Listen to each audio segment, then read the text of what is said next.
Hello बच्चों, UP 21 classes में आप सभी लोगों का स्वागत है। सैनिक सीरीज को आगे बढ़ाते हुए आज प्रैक्टिस सेट मतलब 10 पर आ चुके हैं। पीछे 9 कक्षाएं हमारी हो चुकी हैं। आज 10वीं कक्षा को लेकर हम चर्चा करने वाले हैं। एग्ज़ाम काफ़ी नज़दीक है और पीछे की वीडियो सारी एक तरीके से रिवाइज कर लें और बढ़िया से तैयारी कर लें। मतलब जो भी तुम अब ज़्यादातर प्रैक्टिस सेट पर ही ध्यान दें, थ्योरी पढ़ने का इस समय टाइम नहीं है। तो कम समय में प्रैक्टिस सेट को लगाएं, मतलब ऑफलाइन भी लगाएं और ऑनलाइन हमारे प्रैक्टिस सेट भी देखते रहें। तो ज़्यादा देरी न करते हुए प्रैक्टिस सेट 10 की शुरुआत करते हैं। देखते हैं पहला क्वेश्चन। पहले रिवीजन के तौर पर 5 प्रश्न देखेंगे भाई। कह रहा भैया, 2 व्यक्तिगत ओलंपिक पदक जीतने वाली पहली भारतीय महिला कौन है? तो पीछे क्लास पीवी सिंधु। अब 2 ओलंपिक पदक जीतने वाली, तो एक तो इन्होंने रियो डी जेनेरो ब्राज़ील में हुआ था, इसमें इन्होंने सिल्वर जीता था। और 21 वाला जो हुआ था 2021, ये तो हमारा 2016 रियो डी जेनेरो ब्राज़ील में हुआ था। 2021 कहाँ पर हुआ था? टोक्यो ओलंपिक, इसमें इन्होंने ब्रॉन्ज जीता था। और इनके अलावा 3 अन्य खिलाड़ी, जैसे एक है सुशील कुमार ने, ध्यान रखना 2008 का जो बीजिंग ओलंपिक हुआ था वहाँ पर उन्होंने ब्रॉन्ज मतलब कांस्य पदक जीता था। और 2012 में जो लंदन ओलंपिक हुआ था वहाँ पर उन्होंने सिल्वर पदक जीता था। फिर अगले खिलाड़ी की बात करें, नीरज चोपड़ा 2021 टोक्यो ओलंपिक में उन्होंने गोल्ड मेडल जीता। और 2024 का जो पेरिस ओलंपिक है वहाँ पर इन्होंने रजत पदक जीता है। फिर एकमात्र महिला हैं हमारी मनु भाकर, जिनका संबंध शूटिंग से है। एक ही ओलंपिक में 2 पदक जीतने वाली इकलौती महिला हैं जिन्होंने दोनों क्या जीते हैं? कांस्य पदक जीते। तो 4 खिलाड़ी अभी तक हैं जिन्होंने लगातार 2 ओलंपिक में पदक जीते, मतलब एक ही ओलंपिक में जीतने वाले। और 2 भारतीय ओलंपिक कब और कहाँ पर आएगा? तो भारतीय ओलंपिक नहीं है बल्कि ओलंपिक ध्वज है भैया। 1920 का ओलंपिक है। कौन सा ओलंपिक होगा? एंटवर्प, जो कि कहाँ पर हुआ? Belgium, Antwerp Belgium. अंतर्राष्ट्रीय तिथि रेखा किसके समानांतर गुजरती है होकर? प्रशांत महासागर में स्थित बेरिंग जल संधि से होकर गुजरती है। प्रशांत महासागर। बिना ऑक्सीजन के माउंट एवरेस्ट पर चढ़ने वाली प्रथम भारतीय महिला कौन है? प्याली बसाक। ध्यान रख रहे, क्वेश्चन बार बार पूछा जाता है ये वाला, प्याली बसाक। भारत में बजट प्रणाली की शुरुआत 1860 में कौन थे भाई? Lord Canning. और पहला बजट जो ब्रिटिश भारत का पेश किया गया था वो जेम्स विल्सन के द्वारा पेश किया गया 1860 में। उस समय वायसराय कौन थे? Lord Canning. तो ये रिवीजन के तौर पर 5 क्वेश्चन देखे। अब प्रैक्टिस सेट की हम शुरुआत करते हैं भाई। निम्नलिखित में से सही सुमेलित नहीं है। 2000 रुपये के नोट का 66 166। देखो 66 जो होगी यहाँ पर देखना 66 मिलेगी, मतलब 10 और 20 के नोट को छोड़कर सभी में ये वाली डिजिट 66 मिलेगी। 10 20 में मिलेगी 63। और यहाँ पर देखो 2000 का 66 166, तो ध्यान रखेंगे। 500 रुपये पे 66 150, 200 रुपये पे 66 146। 100 रुपये का गलत है, यहाँ पर 100 रुपये का गलत है। अब देखो कैसे डिजिट पीछे मैंने करवाई थी यहाँ पर 10 रुपये में, तो यहाँ पर 63 गुणा 123 सही है भाई। क्रम से याद करोगे तो आराम से याद हो जाएगा। यहाँ पर 63 गुणा 129, 6 बढ़ा दिए, में कर दिया। अब जो होंगे यहाँ पर 63 की जगह वो होंगे सारे 66 होंगे। 63 की जगह सभी नोटों में ये वाली जो होगी 66, फिर 6 जोड़ देंगे 135 फिर 100 रुपये का नोट 66 सब में चलेगा। अब 7 जोड़ देंगे तो ये हो जाएगा 142 7 जोड़ेंगे, पहले 6 जोड़ रहे थे अब 7। अब 4 जोड़ेंगे 200 में, 200 रुपये का 66 गुणा 146 mm। यहाँ पे 4 जोड़ेंगे, फिर 4 जोड़ेंगे 500 में, 500 में 4 जोड़ेंगे 66 गुणा 150 mm। फिर 2000 में देखो 66, इधर 66 है तो यहाँ पर 166 कर देंगे mm। तो 3 तरीके के क्वेश्चन आ जाते हैं पेपर में। यहाँ पर एक तो इनका साइज पूछ लेता है, इन पर कौन सा कलर है, रंग है और आकृति क्या छपी हुई है पूछे जाते हैं। तो इसमें ये जो 135 किसका दे रखा है, 50 रुपये के नोट का साइज है ये 50 रुपये के नोट का। तो ये वाला गलत था हमारा क्वेश्चन, मतलब ये वाला ऑप्शन गलत था। ऊपरी ब्रह्मपुत्र की सबसे बड़ी सहायक नदी कौन सी है, जो तिब्बती हिमालय से निकलती है और अरुणाचल प्रदेश से होकर भारत में प्रवेश करती है। तो ब्रह्मपुत्र नदी तिब्बत में कैलाश श्रेणी से निकलती है, चेमायोंगडोंग ग्लेशियर से निकलने के बाद अरुणाचल प्रदेश में प्रवेश करती है। और उत्तरी ब्रह्मपुत्र की सबसे बड़ी नदी है, इसका नाम है सुबनसिरी। मूसी, एराला, ये कृष्णा की सहायक नदियाँ। कृष्णा, अब देखो कृष्णा की कौन सी है, वर्णा, डिंडी,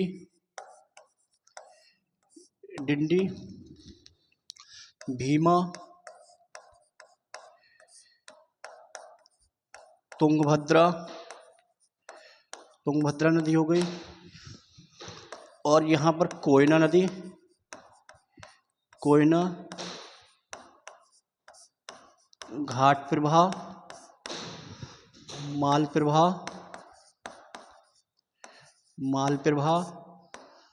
दूधगंगा, पेनगंगा से कन्फ्यूजन होती है, गोदावरी की पेनगंगा, पंचगंगा, ये सब किसकी सहायक नदी है, कृष्णा की सहायक नदी है। वर्णा, टिंडी, भीमा, तुंगभद्रा, कोयना, घाट प्रवाह, मूसी नदी के तट पर ध्यान रखो, एक सिटी है यहाँ पर हैदराबाद किस नदी के तट पर है, मूसी। आनेर एक है, पंजारा और बाघोर, ये नदी किसकी है, तापी नदी, जैसे ताप्ती नदी भी कहा जाता है। तो इसका जो आंसर सुबनसिरी है। ध्यान रखो सहायक नदी बहुत पूछता है सस्ती। आगे आएंगे देखेंगे क्वेश्चन अगला।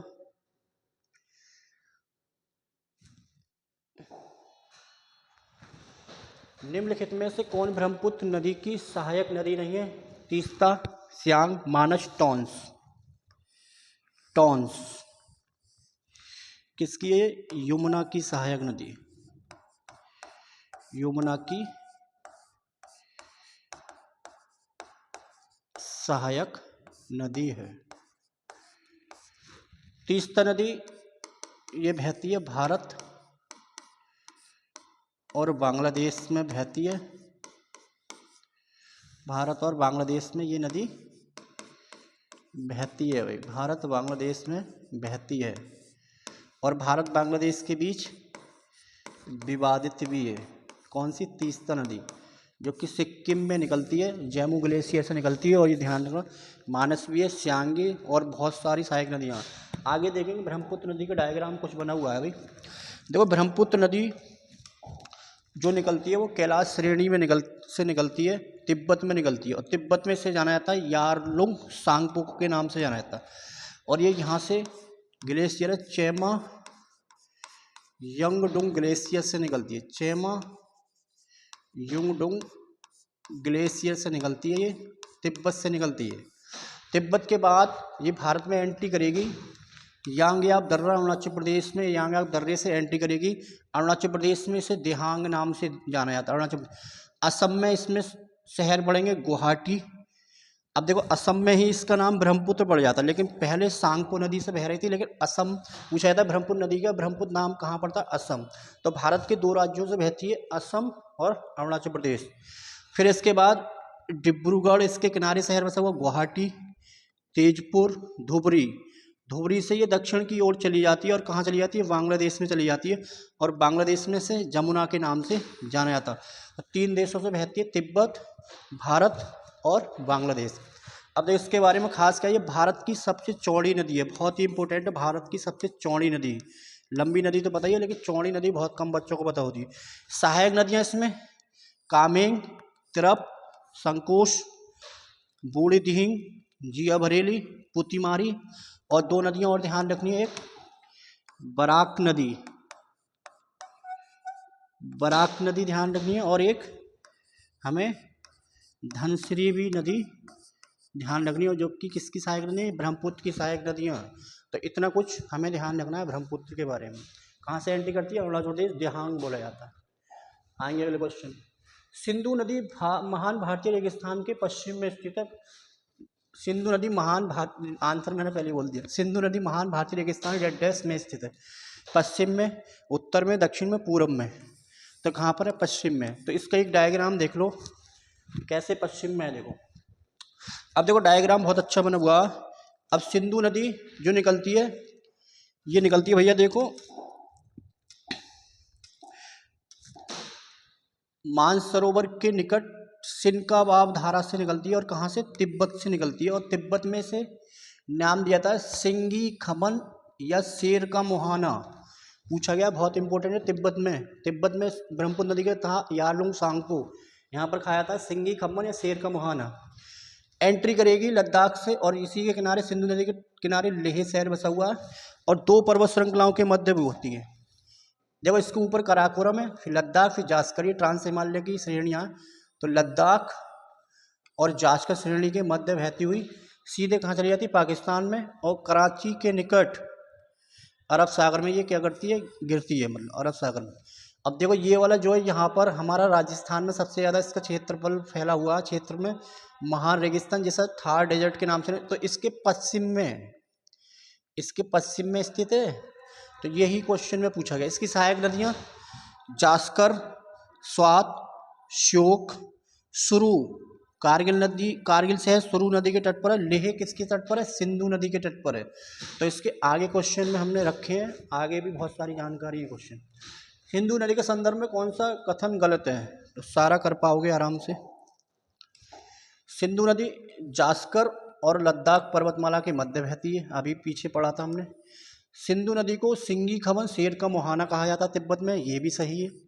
सिंधु की सबसे बड़ी सहायक नदी चिनाब है, जो चंद्र और भागा के नाम से निकलती है। कहाँ पर, हिमाचल प्रदेश में निकलती है ये। तो खुर्रम, तोची, गोमल, द्रास, सिंगार, हुज्जा, गिलगित, श्योक, जास्कर, स्वात और सुरू नदी, ये सब ब्रह्मपुत्र की नहीं है, बल्कि किसकी सहायक नदियाँ, सिंधु की सहायक नदियाँ। तो सहायक नदियाँ बहुत ध्यान रखनी है, पेपर में पूछे थे। तो ये हमारा डी वाला गलत था, यहाँ पर कौन सा, डी वाला गलत है भाई। आएंगे अगले क्वेश्चन पर। कौन सी नदियाँ मिलकर गंगा नदी का निर्माण करती हैं, अलकनंदा और मंदाकिनी, अलकनंदा भागीरथी, अलकनंदा धौलीगंगा, अलकनंदा और पिंडर नदी, अलकनंदा और मंदाकिनी। तो कौन सी दो धाराएं मिलने से गंगा नदी का निर्माण होता है, अलकनंदा और भागीरथी। ये कहाँ पर मिलती हैं, देवप्रयाग, और देवप्रयाग से ही इसका नाम क्या हो जाता है, गंगा।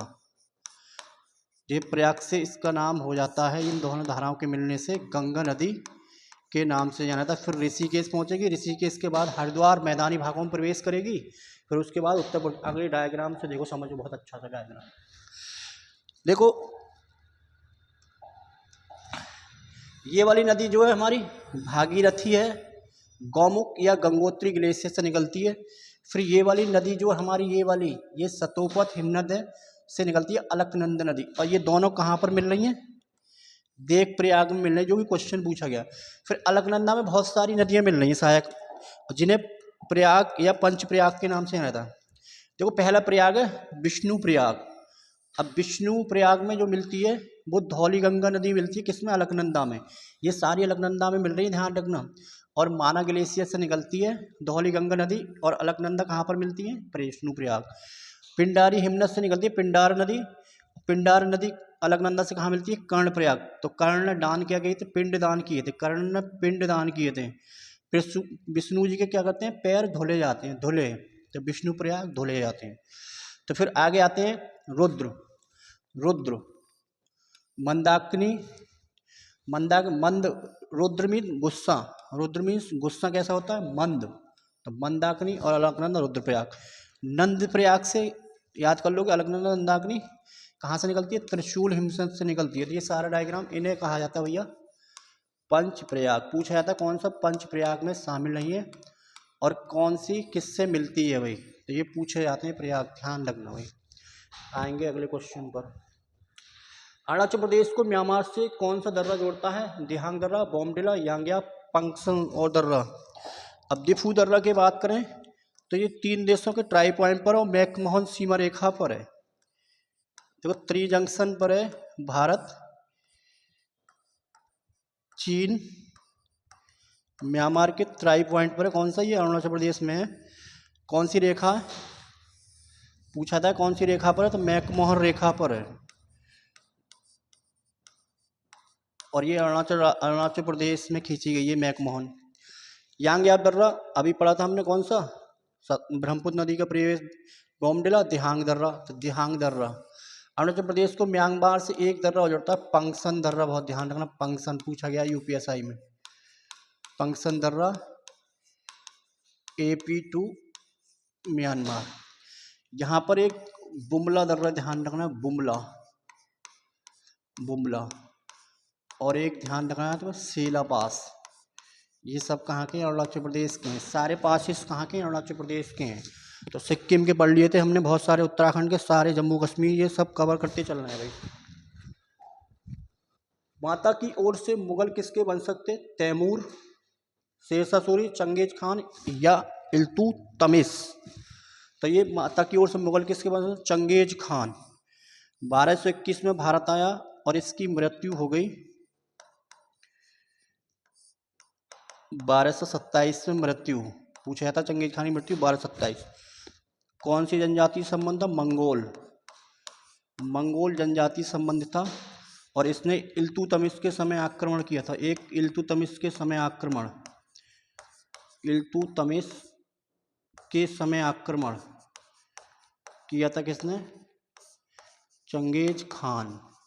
बताएंगे भी इल्तुतमिश का शासनकाल 1210 से लेकर 1236 तक। 1210 से 1206 में किसकी स्थापना हुई थी? गुलाम वंश, कुतुबुद्दीन ऐबक। 1206 से 1210 तक। इसके बाद इल्तुतमिश आ गया 1210 से 1236। पिता की ओर से अगर बात करें, पिता की ओर से तैमूर के वंशज थे। एक और ध्यान रखना, इनने 1219 का एक आक्रमण और ध्यान रखना, ईरान के ट्रांसोक्सियाना क्षेत्र पर किया था आक्रमण। ये और ध्यान रखना है किसका? Genghis Khan. माता की पिता की ओर से मुगल किसके वंशज थे? तैमूर के। और तैमूर ने 1398 में भारत पर आक्रमण किया था। 1398 उस समय किसके शासनकाल में करा था? नासिर उद्दीन मोहम्मद शाह तुगलक। तो इसके समय का ये आक्रमण बहुत पूछा जाता है। चंगेज खान के 358 में कौन था? नासिरुद्दीन मोहम्मद शाह तुगलक के समय। तो चंगेज खान की मृत्यु 1257 मंगोल जनजाति से था। इल्तुतमिश के समय आक्रमण किया था। 1210 इल्तुतमिश का शासनकाल है। 1219 ईरान के ट्रांसोक्सियान पर भी इन्होंने आक्रमण किया। तो ये ध्यान रखना, क्वेश्चन नंबर 8 का सी आंसर। आगे आएंगे क्वेश्चन। रक्षा अनुसंधान और विकास संगठन जो भारत सरकार के रक्षा मंत्रालय के अधीन का गठन वर्ष में किया गया था? 1965 में भारतीय खाद्य निगम, जिसे FCI कहते हैं। 56 में भारतीय जीवन बीमा निगम, कहाँ है? मुंबई। भारतीय जीवन बीमा निगम LIC। 1 जनवरी 1998 को किसकी स्थापना हुई? DRDO। 1990 में SIDBI small industry development bank of India, भारतीय लघु उद्योग विकास बैंक, भारतीय लघु उद्योग विकास बैंक, भारतीय लघु उद्योग विकास, सिडबी का हेडक्वार्टर बहुत पूछा जाता है, कहाँ? यूपी में लखनऊ। लघु उद्योगों के लिए कार्य करने वाली संस्था कौन सी? सिडबी। लेकिन यहाँ पर पूछा गया DRDO 1958। तो ये ध्यान रखना। क्वेश्चन नंबर अगला है नवंबर 2021 में सरकार ने 15 नवंबर को जनजातीय गौरव दिवस के रूप में घोषित किया, जो कि निम्नलिखित के स्वतंत्र सेनानी की जयंती अर्जुन मुंडा, बिरसा मुंडा, वीर नारायण सिंह, कान्हू मुर्मू। तो पीछे मैंने नवंबर के दिवस बताए थे भाई। तो ये बिरसा मुंडा और इनके नाम पर हॉकी स्टेडियम बनना है, कहाँ पर? उड़ीसा में, ध्यान रखना। बिरसा मुंडा अंतर्राष्ट्रीय। भारत का केंद्रीय बैंक या भारतीय रिजर्व बैंक स्वतंत्रता के पहले 1934 एक्ट कब का? 1934 का एक्ट को ध्यान रखेंगे। एक केंद्रीय बैंक बनाने की सिफारिश किसके द्वारा की गई थी? तो किसके द्वारा की गई? हिल्टन यंग आयोग। कौन सा? हिल्टन यंग आयोग, या इसे बोलते हैं रॉयल कमीशन। रॉयल कमीशन, या इसे बोलते हैं शाही आयोग भी कहा जाता है। रिजर्व बैंक के बारे में देखो कुछ बातें। आरबीआई देश का केंद्रीय बैंक है भाई।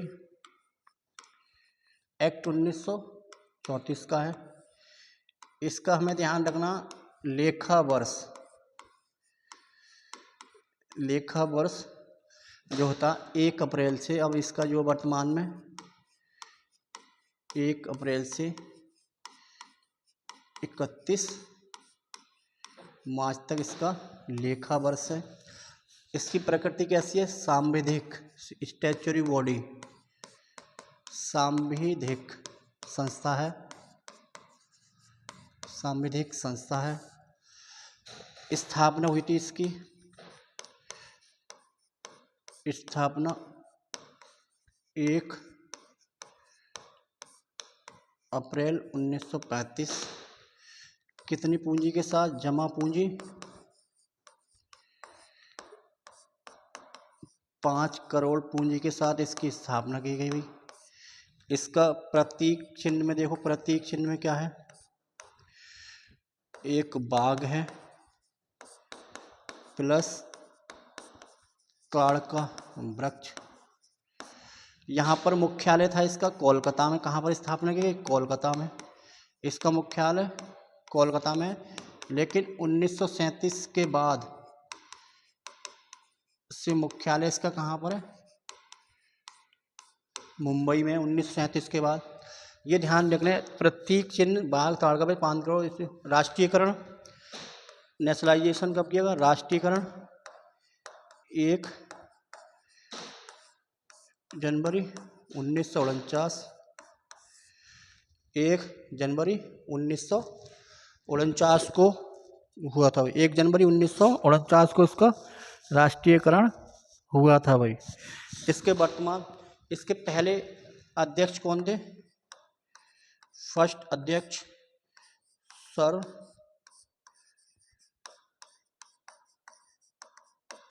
Osborne Smith. सेकंड भी ध्यान रखने, जेम्स टेलर। ये दोनों कौन थे? ब्रिटिश। लेकिन भारतीय गवर्नर कौन से? सीडी। भारतीय आरबीआई के प्रथम भारतीय गवर्नर सीडी देशमुख। और ये राष्ट्रीयकरण के भी समय थे। राष्ट्रीयकरण के समय आरबीआई गवर्नर कौन थे? सीडी देशमुख। अब देखो, इसमें एक गवर्नर होता है, एक गवर्नर होता है, 4 डिप्टी गवर्नर होते हैं, और गवर्नर की नियुक्ति करती है केंद्र सरकार के द्वारा की जाती है। केंद्र सरकार के द्वारा की जाती है गवर्नर की नियुक्ति। अब गवर्नर, एकमात्र प्रधानमंत्री जो गवर्नर रहे वो कौन से हैं भैया? 1982 में हमारे कौन थे प्रधानमंत्री? मनमोहन सिंह, एकमात्र प्रधानमंत्री जो कि आरबीआई गवर्नर रह चुके। 25 में गवर्नर ध्यान रखना शक्ति कांत दास। 26 में इस समय वर्तमान में बहुत ही इंपॉर्टेंट, जरूर पूछा जाएगा पेपर में भैया, इंपॉर्टेंट मार्क करेंगे, संजय मल्होत्रा। मेरे नाम पर ये संजय मल्होत्रा, तो ध्यान रखना मेरे नाम से। तो आरबीआई गवर्नर का जो नाम ध्यान रखना है वो मेरे नाम से ध्यान रखना है, संजय मल्होत्रा। 26वें नंबर के हैं, क्रम जरूर ध्यान रखना।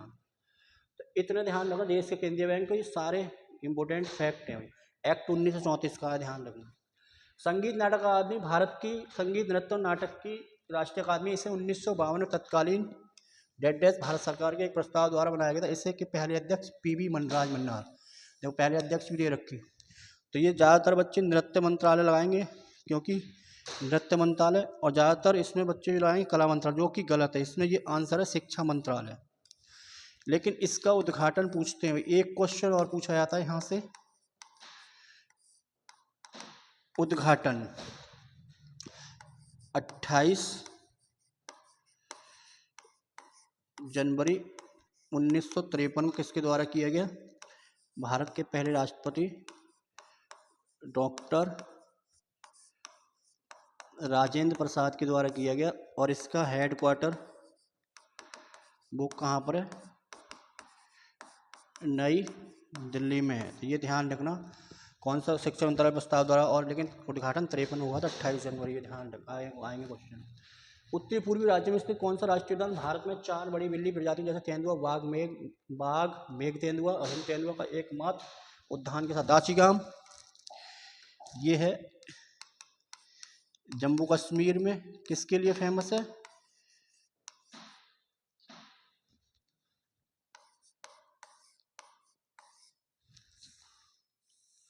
कस्तूरी मृग, या कस्तूरी मृग या कस्तूरी मृग के लिए फेमस है।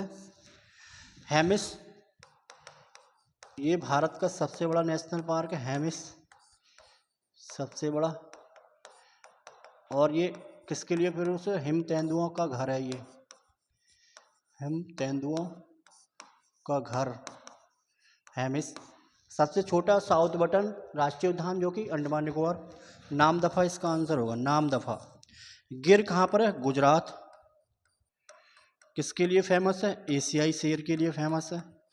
तो एशियाई शेर के लिए फेमस कौन सा है भैया? गिर, जो कि कहाँ है? गुजरात में। तो इसमें नामदफा होगा, ध्यान रखना। क्वेश्चन नंबर अगला भाई, भूतड़ा कोला एक आध्यात्मिक लोक नृत्य है जिसमें कुछ अनुष्ठानों में गर्म कोयले की सैया पर चलना चावने और के तटीय जिलों में अभ्यास किया जाता है। कर्नाटक, तमिलनाडु, आंध्र प्रदेश, उड़ीसा। तो ये भूतड़ा कोला कहाँ का है? कर्नाटक का है।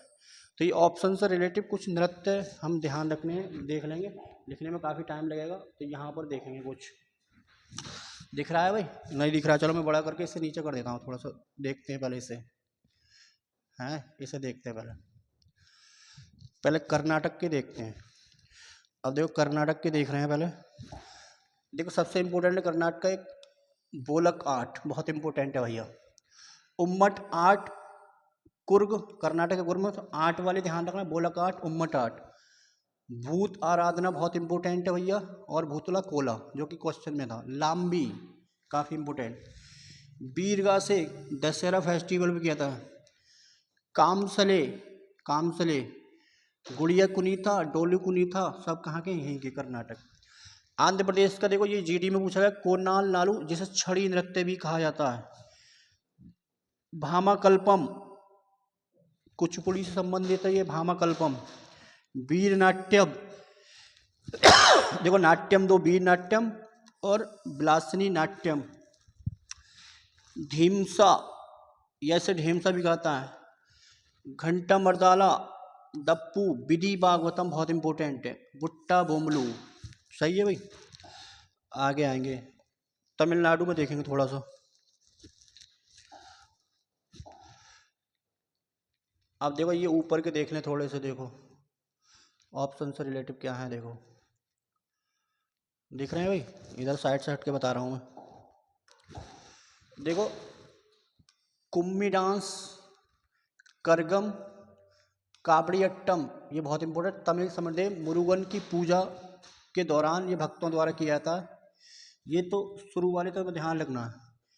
तो इल, मिल, थिल, ये सब किसमें? अट्टम। और देवरत्तम ये तमिलनाडु। देखो गोटीपुआ बहुत ही इंपॉर्टेंट, जिसे बंद नृत्य भी कहा था। गोटीपुआ जैसे बंद नृत्य। रणपा जैसे भगवान कृष्ण के जीवन का अभिनय किया जाता है। रानप्पा, और एक तुम्हारा है इधर देखेंगे, दल खाई, दाल खाई, दाल खाते हुए कहाँ रहे और रहे दाल खाते हुए, दल खाई। दल खाई के बाद एक है बागा नाचा, बहुत ही इंपॉर्टेंट, चैत्र माह में किया जाता है। कीसावादी, ये जीडी में पूछा गया है। पाई का मार्शल आर्ट, घूमरा कोया नृत्य, कंधई यहाँ पर कठपुली नृत्य है, ये कठपुतली। रंगबाती बहुत इंपॉर्टेंट है, 10 कतिया, डंडा नाच, भगवान शिव की कहानियाँ, कुंडेई और ढाप। ये सब क्या है, हमने ऑप्शन पूरे कर लिए। स्क्रीनशॉट ले लो भाई, लेना चाहो तो।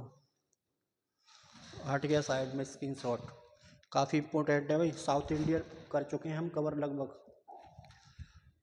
आगे आएंगे क्वेश्चन भूतड़ा कोला। कौन से पे क्वेश्चन पे थे भाई? क्वेश्चन नंबर है भाई, क्वेश्चन नंबर इस पर आएंगे 15। चल और वेग के बारे में, चल चल नहीं है भाई, चाल होगा भाई। देख लो हमारी टेक्निकल टीम कितनी बढ़िया। चल चल नहीं है, चाल होगा भाई। के बारे में कौन सा सही है? चल और वेग दोनों सदिश राशि हैं, चल और वेग दोनों अदिश राशि हैं। चल सदिश राशि है और वेग अदिश राशि है, चल अदिश राशि है और वेग सदिश राशि है। तो मैंने पिछली क्लास में ट्रिक भी बताई होगी तुम्हें, असंभवी बेवत्व। तो बेवत्व में बे से वेग सदिश, तो ये बताई थी मैंने ट्रिक पिछली क्लास में, और ये एनडीए में क्वेश्चन पूछा गया तुम्हारा। अनुच्छेद में राष्ट्रपति की योग्यताओं, कार्य और उनके कार्य का चुनाव, पुनः चुनाव की विधि और महाभियोग सहित अन्य प्रावधानों को वर्णन की, मतलब राष्ट्रपति से संबंधित अनुच्छेद पूछा गया। तो ये तुम्हें दिख रहा है 50 से 60 नहीं होगा, राष्ट्रपति के जो 52 से 61 है। तो यहाँ पर जो ऑप्शन है हमारा 52 से 61 जो कि राष्ट्रपति से संबंधित है। आएंगे अगले क्वेश्चन। भारत के संविधान का कौन सा अनुच्छेद संसद के 17वां और विघटन से संबंधित है? तो देखो कौन सा होगा, 85। इसमें है संसद सदन की अवधि, संसद सदन की अवधि जो बताई गई इसमें। इसमें 87 में राष्ट्रपति का अभिभाषण, राष्ट्रपति का अभिभाषण। 93 में बताया गया कि लोकसभा में एक अध्यक्ष होगा और एक उपाध्यक्ष होगा, उपाध्यक्ष और अध्यक्ष के बारे में बताया गया लोकसभा के, ये आर्टिकल। 98 में बताया गया संसद का सचिवालय, संसद का सचिवालय, तो सचिवालय बताया गया 98 में। तो राष्ट्रपति के ये लोकसभा संसद के 17वां और विघटन संबंधी अनुच्छेद 85, संसद सदन की अवधि 83 में, 87 में राष्ट्रपति का अभिभाषण, लोकसभा अध्यक्ष उपाध्यक्ष होगा 93, 98 संसद का सचिवालय। तो हमने इस क्वेश्चन के माध्यम से हमने 5 आर्टिकल पढ़ लिए भाई। आगे आएंगे क्वेश्चन नंबर अगला। भारत ने पहली बार किस वर्ष ओलंपिक खेलों में भाग लिया? 1900, 1925, 1923। तो ये वाले ओलंपिक हमारे कहाँ हुए थे? फ्रांस, फ्रांस के पेरिस में हुए थे। और ये सेकेंड ओलंपिक था 1896 में। आधुनिक ओलंपिक खेल कब शुरू हुए? 1896 में एथेंस यूनान में ये फर्स्ट थे भाई। तो दूसरा पूछ रहे थे, दूसरा ओलंपिक कहाँ पर हुआ और इसी में भारत ने भाग लिया था। आएंगे आगे देखते हैं क्या है भैया आगे। पेरिस ओलंपिक दूसरा संस्करण, इसमें जो भारत की तरफ से जो पदक जीते गए भैया, नॉर्मन पिटजॉर्ज ने 2 रजत पदक जीते। ओलंपिक का आयोजन कौन कराती है? अंतर्राष्ट्रीय ओलंपिक समिति। 23 जून 1894, मुख्यालय लुसान स्विट्जरलैंड। तो स्विट्जरलैंड वह देश है जहाँ के राष्ट्रपति कार्यकाल 1 वर्ष का होता है। प्रथम अध्यक्ष इंटरनेशनल ओलंपिक कमेटी के डेमेट्री विकिलस। सेकेंड ने ध्वज तैयार किया था ओलंपिक। पीयर डी कुवार्टिंग ने ओलंपिक का जनक भी कहा था। वर्तमान में थॉमस बाच। भारत में कौन काम करती है ओलंपिक के लिए? भारतीय Indian Olympic association, Indian Olympic association, भारतीय ओलंपिक संघ। ये 1927 में बना था। प्रथम अध्यक्ष सर दोराबजी टाटा और वर्तमान में अध्यक्ष कौन है? पीटी उषा। तो हमें ये ध्यान रखना है भाई। कौन सा गलत सुमेलित है? फीफा विश्व cup 2026 America, Canada, Mexico. FIFA विश्व कप 2022 कतर। एशियाई खेल 2026 जापान के नगोया में। एशियाई खेल 2022 दक्षिण कोरिया। तो इसमें ये एशियाई खेल 2022 के भैया ये होते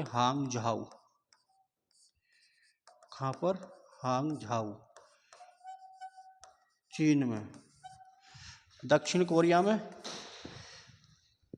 शीतकालीन युवा ओलंपिक खेल, शीतकालीन युवा ओलंपिक खेल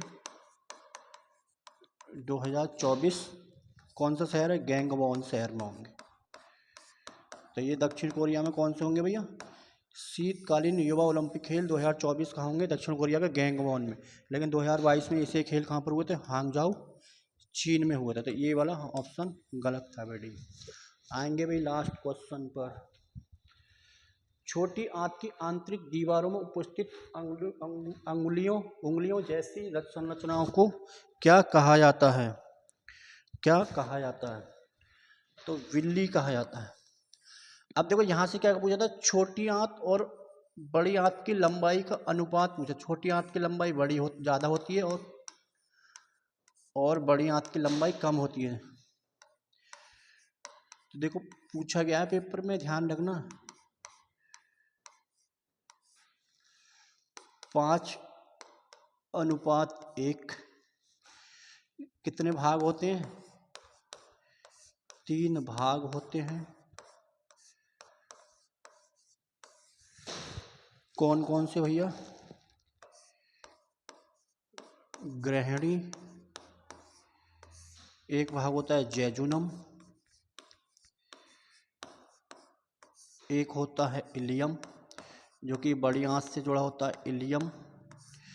फिर छोटी आंत द्वारा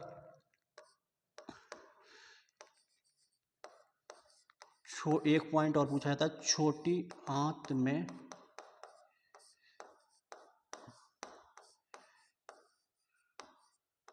रक्त द्वारा, छोटी आंत में रक्त द्वारा, छोटी आंत द्वारा रक्त में अधिकतम पोषक तत्व, छोटी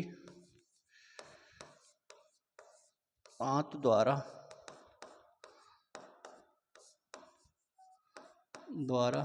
रक्त में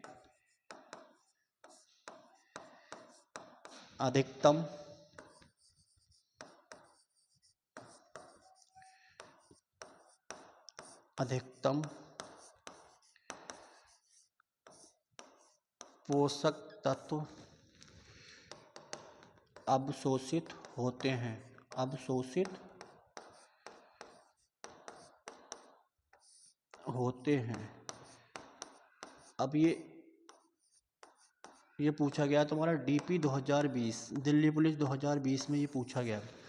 तो छोटी आंत और बड़ी आंत के अनुपात 5:1, 3 भाग होते हैं, ग्रहणी, जेजुनम, इलियम। छोटी आंत द्वारा रक्त में अधिकतम पोषक तत्व का अवशोषण किया था।